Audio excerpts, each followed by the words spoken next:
시작부터 목사님께서 너무 좋은 말씀을 해주셔서 제가 어떻게 시작을 해야 될지 모르겠습니다.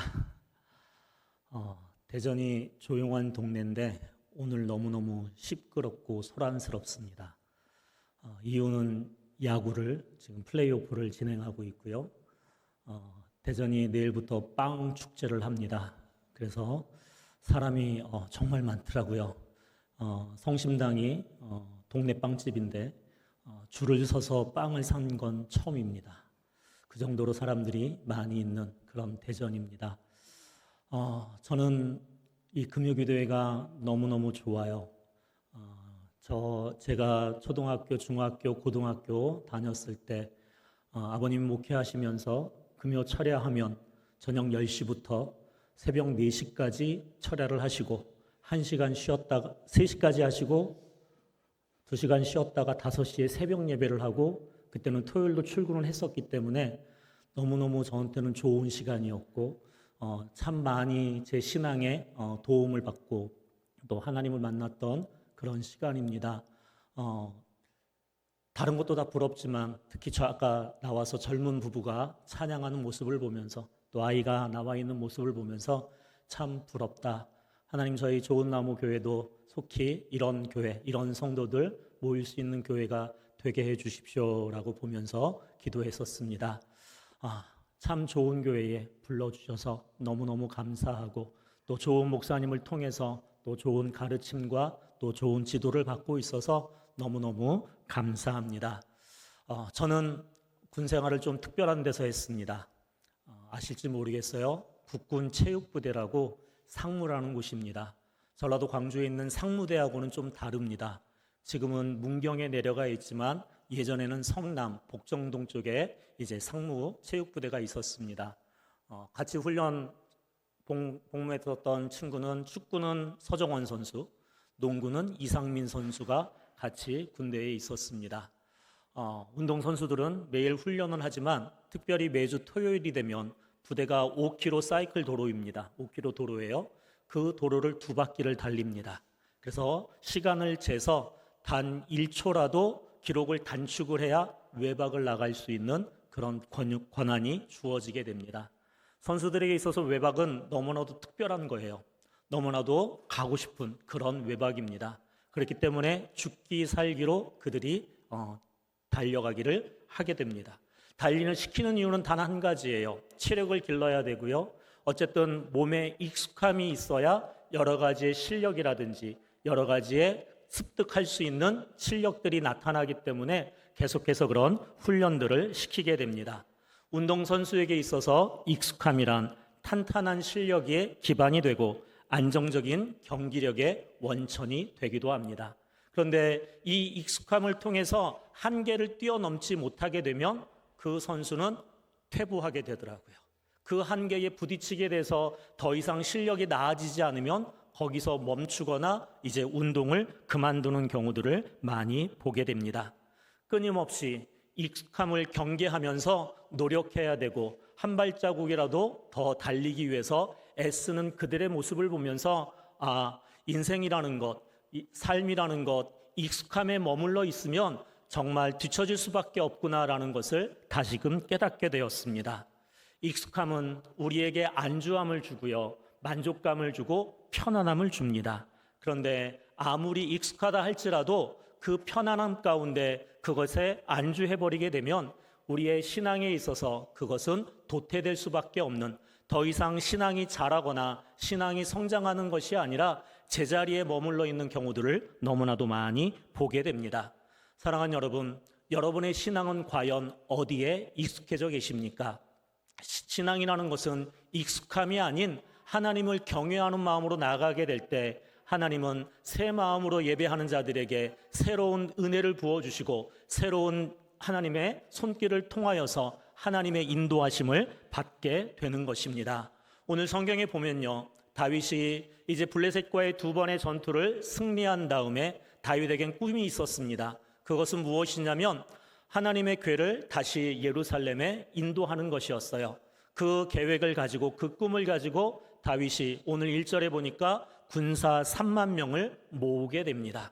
그리고 모든 악기를 동원하고 이제 언약궤를 옮길 그런 준비를 다윗이 행하게 되죠. 아비나답에 있는 그 집으로 가서 다윗이 언약궤를 옮기려고 합니다. 그런데 2절에 보니까 다윗이 언약궤를 메고 오려고 처음에 계획을 했어요. 그런데 3절에 보면 언약궤를 새 수레에 실었다라고 성경이 기록하고 있습니다. 왜 다윗의 계획이 변경됐는지, 다윗이 왜 그렇게 했는지 정확하게 성경은 기록하고 있지는 않습니다. 그러나 이거와 비슷한 역대상 13장에 가서 보게 되면 다윗이 누구와 의논하냐면 모든 군대 장관과 의논하게 됩니다. 그리고 백성들과 의논을 하게 되죠. 그러면서 백성이 좋으면 모든 것이 좋은 것으로 여기고 그 일을 진행하게 됩니다. 이제 다윗이 하나님의 궤를 수레에 싣고 움직이는 것은 그때 당시에 사무엘상 6장에 보면 블레셋 군대가 이스라엘을 점령하고 예루살렘을 점령하고 언약궤를 옮기게 될 때 어디에 실었습니까? 새 수레에 실었다라고 사무엘상 6장에 기록하고 있습니다. 그리고 블레셋에 있으면서 다시 이스라엘로 돌려보낼 때에도 새 수레에 실어서 옮겨서 이스라엘로 돌려보내게 됩니다. 이방 나라들, 블레셋과 이방에 있는 여러 나라들이 새해가 되거나 절기가 되면 자신들이 섬기는 우상을 수레에 싣고 많은 백성이 보고 많은 악기를 동원해서 카퍼레이드를 하듯이 이제 행진하는 그런 풍습이 있었다고 합니다. 다윗의 눈에는요, 그 모습이 눈에 익었었던 것입니다. 그 다윗의 이방신들의 그 모습들을 보면서 멋있어 보였었던 것 같기도 해요. 그러면서 다윗뿐만 아니라 백성들도 그 모습이 익숙했고, 더군다나 하나님께서는 민수기에 말씀하신 것처럼 언약궤를 레위지파 고앗 자손이 메고 옮겨야 됨에도 불구하고 아무런 일도 일어나지 않은 것들을 그들의 눈으로 목도했었기 때문에 그들은 세상적인 방법, 세상 이방신이 하는 그 방법대로 눈에 익숙하고 귀에 들리는 대로 그들이 언약궤를 옮기게 됐습니다. 그런데 그냥 모든 것이 안전하게 지나갔으면 좋았을 터인데 그렇지 못하고 순수한 동기였음에도 불구하고 방법이 잘못되게 될 때 하나님께서 간섭하시고 엄청난 문제가 생김을 오늘 성경은 말하고 있습니다. 무엇보다도 다윗은 처음 가졌던 그 마음, 메고 오는 것 얼마나 불편하겠습니까?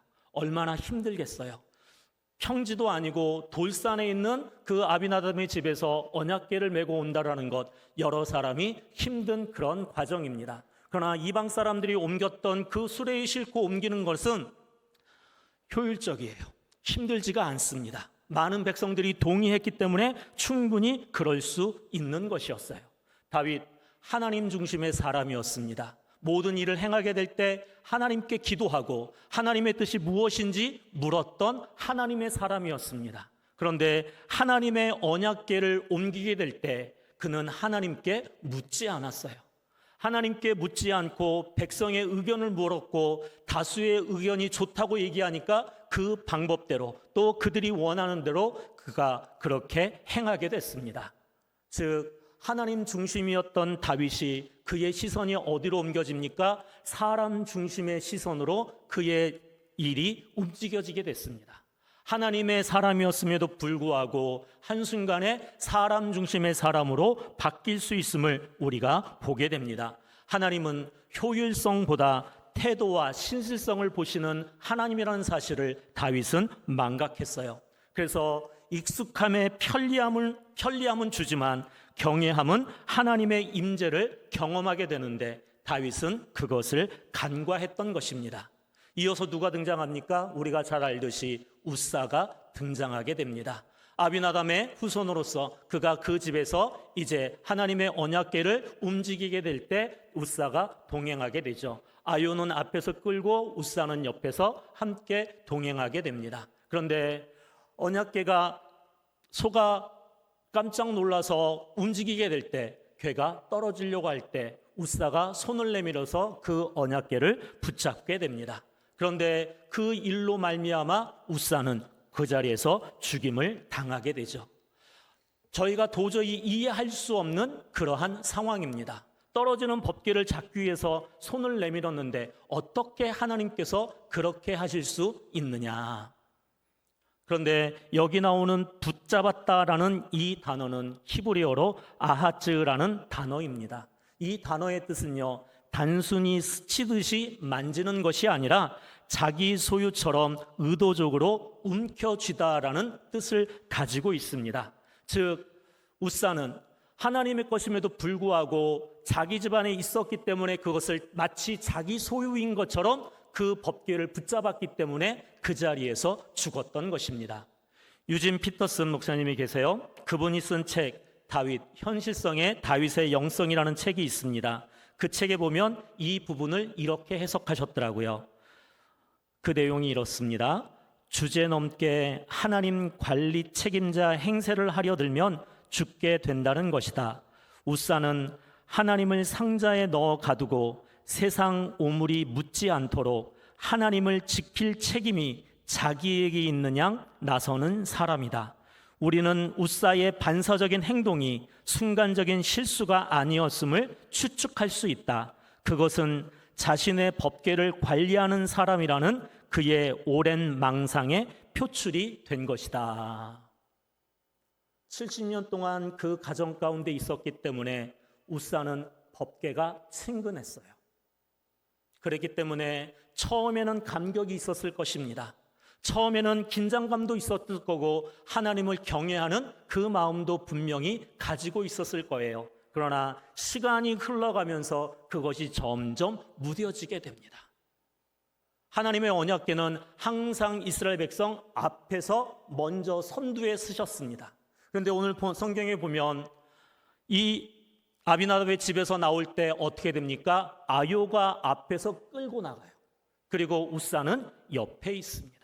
하나님의 언약궤는 분명히 앞에 서야 됨에도 불구하고 앞에서 아요가 끌었고 우사는 옆에 있었어요. 정상적인 방법은 언약궤는 제사장들이 메고 앞에서 행진하고 이스라엘 백성들은 뒤에서 따라가야 됩니다. 익숙함으로 인해서 그들에게 경외함이 사라지고 마치 법궤가 내 것인 것처럼 그들이 여겼던 것입니다. 익숙함은 경외함을 갉아먹고 하나님의 주권을 침범하는 위험한 태도로 변질되었음을 오늘 성경을 통하여 우리가 발견할 수 있는 것입니다. 우사가 죽은 다음에 다윗의 반응이 어떻습니까? 8절에 보니까 분하였다라고 기록하고 있어요. 이 분하라다는 이 단어는요, 하라라는 히브리어입니다. 그런데 이 하라라는 단어는요, 창세기 4장에 보면 가인이 하나님 앞에 제사를 드리고 하나님께서 연락하지 않으시니까 분하였다라고 기록하고 있습니다. 같은 단어입니다. 가인도 분노했고 다윗도 분노했어요. 하나님이 왜 나의 예배를, 하나님이 나의 이 선한 동기를 왜 좋게 여기시지 않고 받아주시지 않으셨느냐 분노했습니다.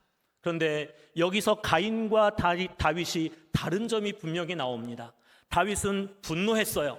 그런데 그는 그 분노로서 살인자로 결말을 맺습니다.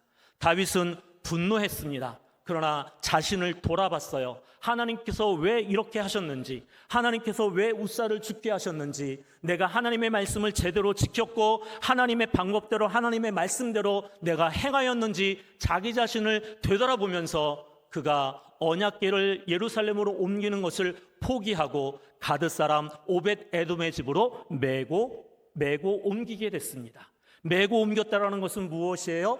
분명히 수레가 있었고 얼마든지 소가 있어서 소에 싣고 옮길 수 있었지만 메고 옮겼다라는 것은 다윗이 다시 하나님의 말씀을 기억했고 하나님의 말씀대로 그가 옮겼음을 말하고 있습니다. 다윗 이 사건을 통하여서 그는 영적인 한 단계의 성숙을 이루어가는 그런 모습을 보여주고 있습니다. 사랑하는 여러분, 여러분은 과연 어떤 익숙함 가운데 예배를 드리고 계십니까? 주일 예배, 수요, 금요, 새벽 예배. 처음에는 감격이 있고 처음에는 뜨거움이 있었지만 이제는 익숙해져 보다 보니까는 그냥 예배를 드리는 것. 또 예배 시간이 됐구나. 또 나오지 않으면 목사님 눈치, 또 여러 가지 구역장에 여러 가지 눈치를 보고 나오고 있지는 않은지. 이 언약궤가 오벳에돔의 집에 옮겨지게 됩니다. 11절에 보면 오벳에돔에 옮겨져서 3개월 만에 그 가정에 하나님이 복을 주셨다라고 기록하고 있습니다. 무엇이 달랐기에, 무엇이 차이가 있기에 하나님께서는 오벳 에돔의 집에 복을 내려 주셨느냐라는 거예요. 심지어 아비나답의 집에는 70년 동안 있었는데 복을 주셨다는 내용이 기록되어져 있지 않습니다. 물론 평안함도 복입니다. 그렇지만 하나님의 사람으로서, 하나님이 함께하는 사람으로서 삶 가운데 믿음의 증거가 분명히 있어야 합니다. 오벳에돔, 비록 3개월 법궤가 그 집안에 있었지만 그 집은 정말로 하나님을 경외함으로 인해서 하나님께서 그 가정에 복을 내려 주셨던 것입니다. 오벳에돔, 우사가 그 자리에서 죽는 것을 보았어요. 다윗이 두렵고 떨림으로 인해서 법궤를 모셔가지 못하고 오벳에돔은 그 하나님의 궤를 기쁨으로 받았겠습니까? 아무도 받지 않으려고 했었기 때문에, 왕이 지명했기 때문에 그 법궤를 자기 가정에 모셨을 거예요. 그리고는 그는 기억했을 것입니다. 우사가 왜 죽었는지, 그러면 나는 어떻게 하나님의 법궤를 모셔야 되는지. 다른 것이 아닙니다. 오벳 에돔은 경외함으로 하나님의 법궤를 지키고 섬기게 될 때 하나님께서 그 가정에 복을 주셨던 것입니다. 경외는 다른 단어가 아닙니다. 경외의 뜻에는요, 두려움과 존중과 사랑이라는 단어가 결합된 그러한 단어입니다. 사랑만 있다고 경외한다? 절대 그러지 않습니다. 사랑 따로, 두려움 따로, 존중함 따로 있는 것이 아니라 두렵고 존중하고 사랑함이 하나가 되어서 경외함으로 나타나게 되는 것이죠. 하나님은 누구와 가까이 지내느냐? 많은 사람들이 주님께 가까이 나아가길 원합니다. 주님의 뜻대로 살길 원합니다. 그렇게 고백하잖아요. 그런데 시편 25편 14절은 이렇게 말합니다. 여호와의 친밀하심이 그를 경외하는 자들에게 있으며. 친밀하다는 것은 무엇입니까? 가깝다라는 거예요. 친밀함보다 먼저는 경외함이라고 성경이 말씀하고 계십니다. 사랑하는 평안교회 성도 여러분, 하나님과 친밀하길 원하십니까? 그러면 하나님을 진심으로 경외하시기를 주님의 이름으로 부탁드립니다. 이런 말이 있더라고요. 사이가 좋으려면 사이가 멀어야 한다. 이해가 되십니까? 앞에 나오는 사이는요, 관계예요. 관계가 좋으려면, 후에 나오는 사이는 거리입니다. 거리가 멀어야 한다. 친밀함과 편안함은 분명히 차이가 있습니다. 제가 이렇게 느끼면서 요즘 한국 교회가 하나님과 친밀하고 가까우려고 하면서 선을 넘는다라는 생각을 참 많이 합니다. 하나님을 너무 편안하게 생각해요. 경외함과 편안함은 분명히 차이가 있습니다. 코로나 시대 때 유튜브가 이제 활성화되면서 많은 교회들이 유튜브로 예배를 드렸습니다. 편안해졌어요. 세수도 제대로 하는지도 모르고 복장도 제대로 갖추는지도 모르면서 편안함 가운데 예배를 드립니다. 그리고는 그 예배가 회복이 안 된 교회들이 너무너무 많아지게 됐어요. 편안하다고, 편안하게 예배 드린다고 과연 하나님이 기뻐 받으실까? 우리는 곰곰이 생각해 봐야 합니다. 이제 에베드돔 집에 3개월 만에 하나님이 복 주셨다는 얘기가 누구에게 들립니까? 다윗에게 들립니다. 다윗은 3개월 동안 무엇을 했을까요? 아마 자책했을 것입니다. 왜 내가 그렇게 했을까? 하나님의 말씀이 이건데 왜 나는 그것을 기억하지 못하고 사람의 얘기를 듣고 왜 그렇게 했을까? 자기 스스로 자기의 동굴을 파고 아마 침묵 가운데 다윗은 있었을 거예요. 그런데 누구의 소리가 들립니까? 오벳 에돔의 집에 복의 소리가, 하나님을 경외하게 될 때 복 주시는 하나님의 은혜가 그 가족 다윗에게 들려지게 됩니다. 오벳 에돔 평범한 사람입니다. 가드 사람이라고 기록하고 있어요. 이방 사람이에요. 그럼에도 불구하고 하나님이 주시는 그 복을 통하여 우사가 죽고 왕은 자신이 실수한 것 때문에 신음하고 침묵하고 아무것도 할 수 없는 그 자리에 있었지만 오벳 에돔이 하나님을 경외하며 신실한 믿음으로 살아가는 그 소문이 다윗에게 들려지게 됩니다. 지금 이 세상 얼마나 어둡고 얼마나 힘들고 얼마나 고통스럽습니까? 대전에도 이렇게 돌아다니다 보면요, 상가들이 비어있는 데가 얼마나 많은지 모릅니다. 제가 걷는 운동을 참 많이 합니다. 교회들이 여기 있고 여기 있고 여기 있구나 돌아봐요. 그런데 10월 달부터 다녔던 그 교회들의 길 가운데 교회들이 하나씩 문을 닫습니다. 벌써 3개가 문을 닫았더라고요. 그렇게 힘든 상황이에요. 희망이 없다고 얘기합니다. 무엇을 해야 될지 모른다고 얘기합니다. 저는 바라옵기는 평안교회 여러분들이 오벳 에돔과 같은 믿음의 소문이 나는 그런 하나님의 사람들이 되시기를 주님의 이름으로 부탁을 드립니다. 다른 것이 아니에요. 하나님을 경외하는 그 모습을 통하여서 하나님의 사람이라는 것은 어떻게 살아야 되는지, 입술로만 나는 신앙인이고 나는 하나님의 사람이고 나는 목사다가 아니라 삶을 통하여, 말씀 가운데 삶을 통하여 믿음이 보여져야 되는 것이고요, 믿음을 통하여서 삶이라는 것을 어떻게 살아야 되는지 세상 사람들에게 나타내줘야 돼요. 그래서 하나님의 사람이 어떻게 복을 받는지, 하나님의 사람이 어떻게 인도하시는지 우리의 삶이 증거가 되어야 합니다. 왜 세상에서 기독교를 우습게 봅니까? 믿지 않는 그들이나 믿는 우리나 똑같기 때문이에요. 다른 게 없다라는 거예요. 그들과 우리의 차이를 무엇을 두려고 하십니까? 다른 것이 아닙니다. 정말 하나님을 두렵고 떨림으로 사랑하는 마음을 가지고 전심을 다해서 사랑하게 될 때 믿음의 소문이 이 지역뿐만 아니라 서울뿐만 아니라 대한민국에서 퍼져나가는 여러분의 신앙이 되시기를 주님의 이름으로 부탁을 드립니다. 그렇습니다. 오벳 에돔의 소문이 다윗에게까지 갔어요. 절망이었던 그 다윗, 무엇인가 할 수 없었던 그 다윗에게 소문이 퍼져가게 될 때 다윗이 다시 일어났습니다. 다윗이 다시 회복되었어요. 생각하지 않았던 하나님의 궤를 다시 옮기려고 그가 마음을 먹고 오벳 에돔의 집으로 가게 됩니다. 아니, 오늘 읽었던 이 성경 사무엘하 6장에는 자세히 기록되어져 있지는 않지만 역대상 15장에 보면 다윗이 레위 지파를 부릅니다. 그리고 명령을 합니다. 몸을 정결케 해라. 그리고 몸을 깨끗이 씻고 하나님의 말씀하신 대로, 하나님의 말씀하신 방법대로 법궤를 메어 오라라고 명령하게 돼요. 그리고는 레위 지파와 고앗 자손이 가서 법궤를 메고 6발자국을 걷습니다. 왜 7발자국을 걷지 않느냐? 7은 완전수, 하나님의 숫자이기 때문에 인간이 할 수 있는 최대한의 6발걸음을 걷고 아무 일이 없자 그곳에서 하나님께 제사를 드리고 법궤를 옮겨옵니다. 그리고는 어떻게 됩니까? 다윗이 기뻐하고 온 백성도 힘을 다하여서 즐거움과 기쁨이 그 성 가운데 넘쳐나게 되었던 것입니다. 하나님을 위한 선한 동기였지만 인간적인 방법을 따라가고 인간적인 사람 중심의 일들을 진행하게 될 때 죽음이 있었어요. 비극이 있었습니다. 슬픔이 있었습니다. 절망이 있었습니다. 그러나 하나님의 말씀대로, 하나님의 방법대로 순종하고 나아가게 될 때 기쁨이 있었고 즐거움이 있었고 모든 백성들이 다 함께 하나님을 찬양했던 것입니다.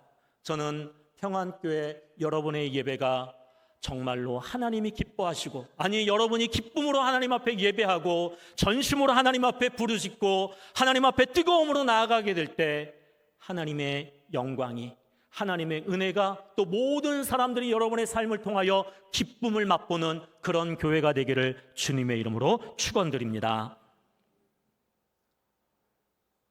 저희 좋은나무교회는 2013년 3월 3일에 개척을 시작했습니다. 두 아들과 네 식구가 개척을 시작했어요. 모든 목사님들이 다 개척에 대한 여러 가지 스토리가 있겠지만 저도 그 이야기를 하려면 오늘 저녁에 집에 못 가십니다. 또 특세가 있다 그러시니까 그냥 다 모든 것들을 축약하겠습니다. 첫 성도가 6개월 만에 왔어요. 그리고 잘 성장하다가 사기꾼이 교회에 들어오면서 교회가 한번 풍랑이 있었습니다. 그래도 4-5명이 남아서 또 열심히 전도하고 복음을 전해서 한 20명까지 이렇게 올라갔는데 한 해에 장례가 8건이 났어요. 그 가운데 목사에게 가장 큰 충격은 무엇이었냐면 교회에서 훈련시키고 이제 남자 집사, 서리 집사, 1호 집사가 딱 이맘때입니다. 추석을 보내고 왔는데 응급실에 들어가셨어요. 일주일 만에 소천하셨습니다. 급성 폐혈증으로. 목사가 많은 생각을 했어요. 사람을 살려야 되는데 사람을 죽이는 일을 내가 하고 있구나. 여러 가지 생각이 들었습니다. 그래도 남아있는 성도가 4-5명 되길래 또다시 열심히 전도를 해서 한 15명 이렇게 성장을 했어요. 그런데 코로나가 왔습니다. 3분의 1만 남았어요. 3분의 1만. 3번 그렇게 되다 보니까 제가 이제 그렇게 빠지게 됐습니다. 코로나 4년 동안 아무것도 못하겠더라고요. 아무것도. 그냥 목양실에 딱 매일마다 교회에 출근을 하고 목양실에 앉아 있는데 성경을 보는 것, 기도하는 것 아무것도 할 수가 없었습니다. 교회 오신 분은 아시겠지만은 제 목양실에서 문을 딱 열면 강단의 왼쪽에 예수라는 글자가 있습니다. 그 글자가 십자가 모양이에요. 아는 감리교 목사님이 목공을 하시는데 예수라는 글자로 한글로 십자가를 만들어서 선물해 주셨어요. 그거를 강당에 딱 걸고 햇빛을 통해서 다 불 끄고 그것만 딱 조명을 비춰놨어요. 그리고는 하루 종일 그것만 보고 집에 돌아올 때도 있습니다. 하나님, 그 한마디 하고 그냥 아무런 기도도 못했어요. 올 4월에 목사님께서 교회 와서 설교 말씀을 하시길래 4월, 5월에 갔으면 할 얘기가 제가 아무것도 없었습니다. 당연히 힘들고 당연히 어렵고 작은 교회는 여러 가지 할 게 없었기 때문에 아무런 할 얘기가 없었어요. 그런데 7월, 8월, 9월, 10월 4개월 동안 하나님이 몰아가셨습니다. 무엇을 몰아가셨냐면 교회가 개척을 하면서 자금적으로 어렵다 보니까는 성구를 중고를 구입을 했습니다. 전라도 광주에서. 그러니까 최소한 15년 이상 된 성구예요. 그러니까 목사 마음에는 이제 삐그덕거리고 어디가 고장 나니까 좀 교체했으면 좋겠다. 코로나 전부터 생각을 했습니다. 그런데 자금적인 부분이 여의치 않다 보니까 계속 기도만 하고 있었어요. 7월 한참 무더웠던 여름 새벽 기도를 마치고 혼자 이 개척교회 목사들이 있는 인터넷이 있습니다. 거기를 들어갔더니 전라도 광주, 이번에도 전라도 광주입니다. 광주에서 원목 의자로서 130개를 가져가실 분 손 드십시오 그러더라고요. 어제 저녁 11시, 밤 11시 반에 글을 올렸어요. 근데 제가 첫 번째로 그분 목사님께 연락을 드린 겁니다. 목사님 60개만 필요한데 130개 전부 다 가져가셔야 됩니다. 그래서 제가 제 동기들 있는 방에 올렸어요. 5분 만에 춘천에 있는 목사가 제가 필요합니다. 손을 들더라고요. 그래서 저하고 아는 장로님하고 가서 의자를 70개는 춘천으로 60개는 대전으로 싣고 왔어요. 5년밖에 안 됐습니다. 5년밖에. 원목 의자예요. 교회 분위기가 달라졌습니다. 너무너무 성도들이 좋아하는 거예요. 그래서 여기는 커튼인데 저희는 블라인드로 돼 있습니다. 유리창이 있는데 그것도 역시 마찬가지로 15년이 됐어요. 목사 마음속으로는 바꿨으면 좋겠다라고 생각을 했습니다. 그런데 나온 지 6개월밖에 되지 않은 한 성도가 집사님이 자기가 하겠다라는 거예요. 목사는 얘기하지 않았는데 본인이 하겠습니다. 그런데 상가는 방염 블라인드를 해야 됩니다. 그래서 방염은 2배입니다. 그랬더니 이분이 생각이 잠기셨어요. 본인은 30만 원만 하면 할 줄로 알았는데 방염으로 하게 되면 2배거든요. 속으로 내가 괜히 얘기했나? 그것만 받고 알아서 또 할 걸. 5만 가지 생각을 참 많이 했습니다. 아니나 다를까 토요일 날 저한테 톡이 왔어요. 목사님 교회를 그만 다니겠습니다. 하지 마세요. 그럴 전화를 할까? 주의를 그냥 보내는데 그래도 헌금 30만 원은 입금하셨더라고요. 그리고는 나오진 않습니다. 다른 분이 또 해주셔서 집사님이 헌금해 주셔서 블라인드가 바뀌었어요. 그러니까 사람이다 보니까 욕심이 납니다. 등을 바꾸고 싶어요. 15년 됐잖아요. 그 전부터 썼던 거니까 어떻게 해야 되나? 최소한 100만 원인데 이걸 어떻게 해야 되나? 하나님 아시죠? 기도만 했습니다. 학교 선배가 저한테 청주에서 전교인 수련회를 하는데 그 교회도 20명밖에 안 돼요. 근데 전교인 수련회를 하더라고요. 와서 밥 먹어 그러더라고요. 왜냐하면 제가 이제 한번 가서 말씀도 전하고 수련회 때 한번 같이 가서 했었기 때문에 교인들하고 잘 알아요. 그래서 밥 먹으러 와. 그래서 밥 먹으러 청주까지 가야 되나 고민했습니다. 그래도 그래 가보자 그러고 갔어요. 점심을 먹고 맛있게 저녁까지 고기까지 먹으면서 있었습니다. 그리고 오려고 차에 타려고 하는데 권사님하고 장로님이 오셨어요. 그리고 저에게 봉투 하나를 주십니다. 목사님, 필요한 데 쓰세요. 그냥 솔직히 제 개인적으로는 기름값 주셨구나 그렇게 생각했어요. 그리고 감사합니다. 그리고 차를 타고 달려 나오다가 신호등에서 봉투를 열어봤습니다. 그러고는 차를 출발시키지 못했어요. 눈물이 나서 딱 형광등 값 50만 원이 들어있더라고요.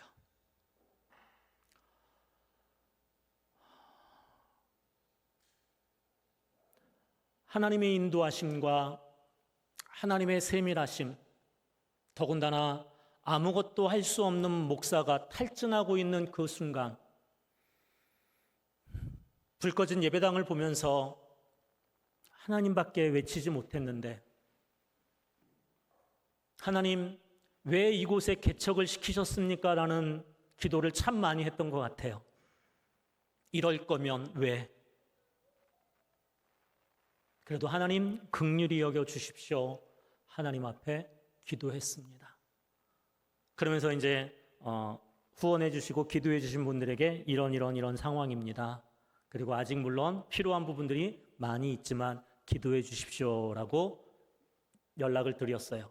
그리고 목사님께도 드렸습니다. 그랬더니 바로 10월에 와서 설교해라 그러시더라고요. 기도하면서 준비하면서 하나님께서 이런 일들을 하기 위해서 하나님께서 4월이 아니라 10월로 인도해 주셨구나. 제가 한 게 아무것도 없잖아요. 그냥 하나님만 바라보고 아무것도 기도조차도 못했던 저임에도 불구하고 하나님, 예수님 그 이름만 불러도 하나님께서 이 연약한 목사에게 힘을 주시고 위로해 주시고 그래도 내가 너와 함께 한다라는 그 음성을 저에게 들려주셨던 겁니다. 그러면서 저에게 한 가지 글귀가 생각이 났어요. 아무 일이 없는 것처럼 보여도 어디선가 잘하고 있다. 아무 일이 없는 것처럼 보여도 어디선가 잘하고 있습니다. 신앙도 역시 마찬가지예요. 내가 예배를 드리는 것, 내가 기도를 하는 것, 아무런 능력도 아무런 은혜도 그냥 평범하고 일상적인 것 같지만 하나님은 일하고 계심을 믿으시기 바랍니다. 하나님은 여전히 여러분과 함께 하심을 의심하지 마시기 바랍니다. 그렇기 때문에 작은 교회 목사고 상처도 있고 여러 가지로 연약하고 작지만 다시 또 힘을 내서 하나님의 복음을 위해 달려갑니다. 참 하나님은 좋으신 분이라는 걸 또 느끼는 게 뭐냐면 교회가 한 자리에 있다 보니까요. 교회 떠난 지 7년 된 사람이 다시 교회에 나와요. 알코올 중독자입니다. 3개월 잘 다니다가 다시 또 교회를 떠났어요. 그분이 떠나니까요. 8년 전에 떠났던 분이 다시 교회에 왔어요. 다음 주에 5년 전에 떠났던 분이 다시 교회에 오겠다라고 연락이 왔습니다.